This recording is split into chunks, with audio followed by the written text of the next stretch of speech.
everybody, this is Artisan Loom here with another recipe of a fudge that I make over the Christmas holiday. It is called Cinnamon Chocolate Fudge, and it is so good. It just has that little hint of cinnamon that just makes it so good. That would be my dog scratching at the door, so I apologize for that. But anyhow, that's what I'm going to attempt to teach you today. It's very, very simple, only a few ingredients. So let's get started. So some of the ingredients you're going to be needing, you're going to need butter. And I believe you're going to need 3 tablespoons of unsalted butter cut into 1 inch or a 1/2 inch pieces at room temperature. You're also going to need a little bit of butter to butter the pan. You're also going to need Eagle brand milk, which is a sweetened condensed milk. I don't know if you can see that. For some reason I think there's some sort of a glare. It's probably from my door being open. So sweetened condensed milk, 1 can. You'll need pure vanilla extract, which is going to be 1 teaspoon of that. Ground cinnamon. You will need, I believe it is 2 teaspoons of ground cinnamon. You'll need 2 cups or 1 pound of bittersweet chocolate, okay? And what it asks for is 60% cacao or cocoa, whatever that cacao is, whatever that is, cacao. 60% bittersweet cacao is what it's telling you to use. So Ghiradelli chocolate is recommended. This is the only one I found where it actually shows it on the package. Okay, optional is Kosher or Flake salt. I'm not going to put it on it this time because last time I used it, which I really like it because it gives it that sweet and salty taste. But when you stored it in the refrigerator, the salt kind of like melted into the chocolate, and I'm just going to omit that part altogether. But it's totally up to you. So go ahead and grab you a bowl, and you're going to start off first with buttering an 8 by 8 inch pan. Okay, get all the sides real good.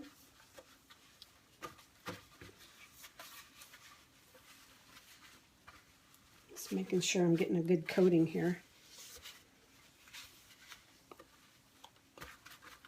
Okay, there we go. I think I've got it good enough. I'm going to set it aside. Then what I'm going to do is I'm going to line, I forgot to add this thing. You need to line the pan after you've already buttered it. You need to line it with either a sheet of parchment paper or wax paper. And I have some wax paper here. And what I'm going to do is I'm going to line it with that. But you want it to be able to hang over. You want it to be able to hang over, what does it say? You want it about 14 inches long and 7 inches wide, allowing the excess to overhang the sides, and then you set it aside. So I just took, I didn't measure it. I'm not going to measure. I'm just going to set it on top of that and press it in there real good to where it's not super wrinkly, as good as I can get it. And it'll stick because of the butter. And I bet the butter's the reason why it pops out. I don't even know why we needed to butter it, but we did, so oh well. Okay, so we're going to hang this over the edge, just like so. That's what we're going for. I'm just going to set that aside. So we need a medium glass bowl, like we used in our other one, about this size, medium. Okay, and you're either a glass bowl or a stainless steel bowl. You're going to combine the sweetened condensed milk, which is this can right here. So I'm going to open it.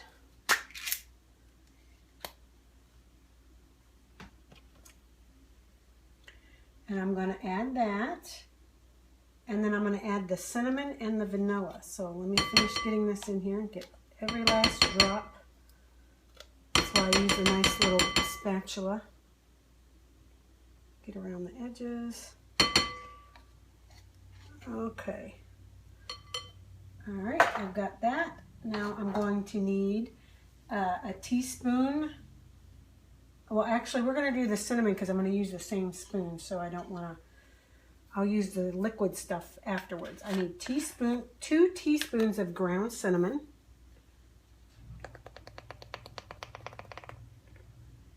1,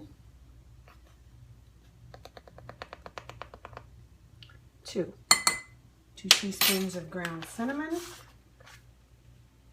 We need to combine the milk, cinnamon, and vanilla, which is 1 teaspoon of vanilla.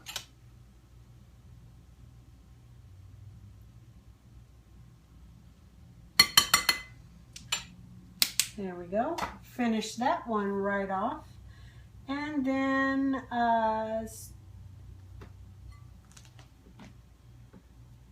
let's see here. Stir in the chocolate chips and butter. So that's what we're going to do. We're going to combine this first. These 3, the milk, the cinnamon, and the vanilla. We're going to combine these just like so. Okay, and it says stir in the chocolate chips and butter. Okay, now that I have this pretty well incorporated, there we go, just like so. Now I'm going to add the butter. I've already got it measured out here, so I know I need 3 tablespoons of butter. Okay.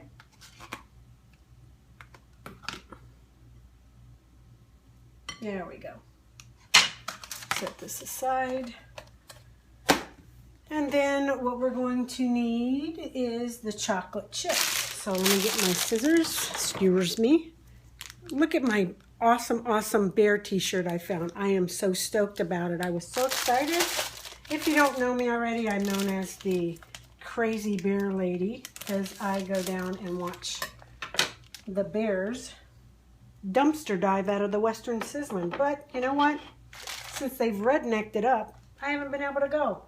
So I'm hoping for next year. Anywho, let's see here. Let's see. Stir in the chocolate chips and butter. So we added the 3 tablespoons of butter. Now we need 2 cups of this Ghiradelli chocolate chips. Okay. There we go. That's 1. And 2 bags is not, or 1 bag is not quite 2 cups. So I bought 2 bags to make it equal to the 2 cups that I'm going to be needing. So this about 1 2/3 cup is what is 1 bag of the chocolate. Since it requires 2, I bought 2. So we'll just use a little bit out of this one to make it a full 2 cups. Okay, there we go. Set that aside with all my trash. Okay, and then it says stir in the chocolate chips and butter. Okay, so we're just going to stir that in and get it all nice and incorporated. Just like so. Okay, simple enough. You don't have to use a spatula. I'm just choosing to so that I'm able to scrape the bowl as I go. Okay, and then what you're going to need is you're going to need a medium size pot with just a little bit of water in it to so that we can place this bowl on top. So you need it to be able to fit into a bowl. Okay, I guess you could call it a double boiler, but since I don't have a double boiler, we're using a pot and this to where it sits in there but it doesn't hit the water. Okay, because what we're going to do is we are going to turn the water, move all this stuff out the way. We're going to turn the stove on. Let me scooch over here. We'll turn the stove on and get this boiling, okay, to where the water's boiling. And that way we won't burn our chocolate chips. So I turned it on and I put it on like medium high to get a good, or medium high or high, to get a good, does that look red to you or purple? Because from here it looks like purple. Okay, anyhow, I'm going to have to hold the bowl. I'm going to let it sit here until it starts boiling underneath. And then just keep an eye on it and stir it until it's nice and smooth. Okay? The mixture is going to take about, I don't know, between 6 and 8 minutes. However long, there's no set time until it gets all nice and melted and nice and smooth. but I wanted to tell you that the mixture will be thick, okay? Because of the sweetened condensed milk, it's already thick as it is, but when you melt the chocolate chips, it will be thick, more of like a fudgy type consistency, okay? You can tell the steam's coming out the side of the pan, and it's already starting to melt, see? See how it's already starting to turn? It's still a little chunky, but you just want to melt it, not burn it, but that's why we're on a double boiler, because the chances are less that you're going to scorch it. So just keep stirring until it gets nice and thick. Okay, I do believe, I'm going to go ahead and turn my stove off, that I've got it incorporated. See, this is what we got going on here. It's nice and smooth, but it's thick. See how thick it is? It's like a fudge. Well, it is a fudge. Duh, that was pretty dumb. Okay, so just stir it real good, and I'm going to go ahead and take it off of the, what do you call that? The bowl. And set this boiling water aside and get that to calm its rear down. Okay, so I'm going to move over to here. And then what I'm going to do, which the bowl is still pretty hot, just stir it up real good. Okay, because it's harder to stir when it's on the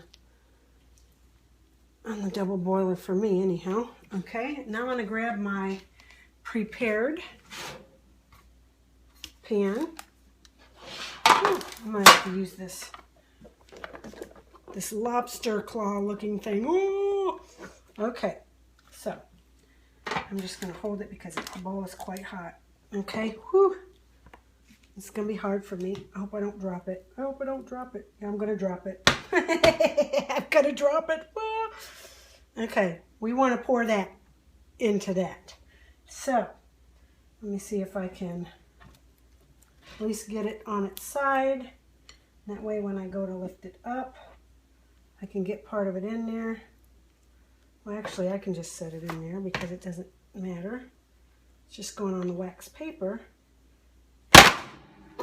Or you can do that. Isn't that lovely? That's not supposed to happen. Okay, so I'm going to clean this puppy up, take this off. Get this into there, smooth her out, and then we'll be all set, okay? We should call this what not to do. Okay, so once you get it on, you're just going to smooth it out. Okay, and all the corners really good. Okay. Just like so. Okay, once you get that done, that's basically it. We've got ourselves some cinnamon chocolate fudge. Just make it nice and smooth to where it's even on top, not one side larger than the other. I'm just going to do like this.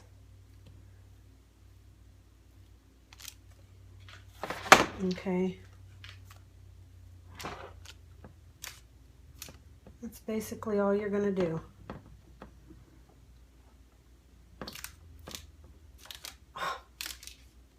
Except for that was another thing you don't do. Okay, now I've got it all incorporated in all the crevices. Seems to be about the same thickness all the way around. I guess it doesn't matter because it is homemade after all, so you can do whatever you feel like doing. Okay, so that's what we do. Now all we're going to do is put this in the refrigerator. We're going to put this in the refrigerator and let it set. So I'm not sure how long, just till it sets, gets nice and cold. And then we can plop it out by lifting this up, upside down, flip it back over, and then cut it into our little squares. But I'll show you that when I get to that point. Okay, so go ahead and put this in the refrigerator and let it set. Okay, got it out of the refrigerator and letting it set. Take this off, and here's your fudge, and it's all set up. The reason why we have it on this wax paper is so we can grab all of it. Might want to pull it away from the sides just a tad, Okay, and you're supposed to be able to, let's see if we can do this. Not working. Okay, so let's pull it away from the sides a little bit because it's sticking to the butter that's in there. And it's in there pretty tightly. Okay, I'm probably going to just try to loosen it up just a smidge. I've got to be able to get this up and out of here. Boy, that's not working for me, is it? Maybe I smashed it in there a little too tight. Just going to try to loosen it around the edge. I think that's half my problem, is I smashed it in there pretty tight. Maybe it's too cold. Okay. I'm going to go off camera, try to loosen this off the edges, which it's easy. It's just, I don't even know why we used wax paper if that was the case. I've never had a problem with it before, but it's probably just because it sat overnight. It doesn't have to sit overnight, and maybe it's still a little too cold or something. I don't know. But I'm trying to loosen it up from the edges. I think I've ripped it, so I'm probably going to have to slam this puppy up. Oh, no, I got it. Look. I got to be gentle because I broke part of the wrapping. You just lift up on each one when you see it start prying up. See, I've messed that side up. You kind of want to just grab it. Grab it and rip the package. Rip the wax paper. That works every time. Now you see how it's wanting to come up right here. Okay, so no big deal. It came out. Okay. Now we can either flip it upside down or just pry this off, which I may want to rip it upside down just to make sure that I've gotten all the wax paper off of it. I think that's what I'm going to do. That way I can be sure. So I'm going to flip it over. Ooh, I don't want to get fingerprints all over it, so I'm going to be gentle and flip it over. And then just pull off the wax paper. No big deal. Just like so. Just want to make sure that you've got all the wax paper off the edges from where I used that knife. So I'm looking around, and there's a little bit more on this side that I have, so I'll just peel that off. Okay, so we should be good to go. Now we can just flip it over gently without getting fingerprints all over it. And then we're ready to cut this puppy up. Okay, so here we go. We're just going to make small ones because it is really rich because it's got dark chocolate. Okay, so I'm just going to cut up a couple. Very simple to cut. Okay. I'm going to make small squares. Okay.